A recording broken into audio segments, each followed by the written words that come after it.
আসসালামু আলাইকুম আপুরা। আজকে কাটিং বা সেলাই নিয়ে কোনো কথা বলবো না। আজকে মুসলিম হিসাবে একটা কথা বলতে চাই সবার কাছে, যে এখন বর্তমান সময়ে যে আর্জেন্টিনা আর ব্রাজিল নিয়ে পুরো ঢাকা শহর, মানে ঢাকা কি পুরো বাংলাদেশই একবারে তোলপাড়। সব জায়গায় দেখতেছি আর্জেন্টিনা আর ব্রাজিল নিয়ে একবারে তোলপাড় অবস্থা। তো এই দেশগুলো নিয়ে যে আমরা এত মাতামাতি করতেছি, আর কিছুদিন আগেই ফিলিস্তিনের যে যুদ্ধগুলো হলো, মানুষ যে এতগুলো মানুষ যে মারা গেল, এত যে ওদের উপর অত্যাচার করা হলো, এই দেশগুলো কিন্তু তাদের সাথে জড়িত ছিল।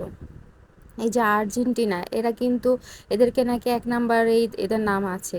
তো আর এই যে ব্রাজিলের দেশটা, এরা কিন্তু অমুসলিম দেশ। তো আমরা কেন এদেরকে নিয়ে এত মাতামাতি করি, আমার মাথায় ঢুকে না।